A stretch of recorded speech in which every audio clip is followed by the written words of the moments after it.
వికారాబాద్ జిల్లా పరిగి మండలం జాఫర్పల్లి వద్ద రోడ్డు ప్రమాదం జరిగింది. ఎదురెదురుగా వస్తున్న లారీ కారు ఢీకొట్టడంతో కారులో ఉన్న రాజు అనే వ్యక్తి తీవ్రంగా గాయపడ్డాడు.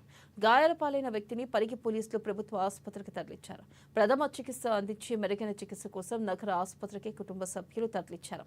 తన సొంత గ్రామం కుల్కచర్ల మండలం పీరన్పల్లికి చెందిన రాజు తన కుటుంబ సభ్యులు హైదరాబాద్లో ఉండడంతో షాద్ నగర్ మీదుగా హైదరాబాద్ వెళ్తూ ఉండగా ఈ ప్రమాదం చోటు చేసుకుంది.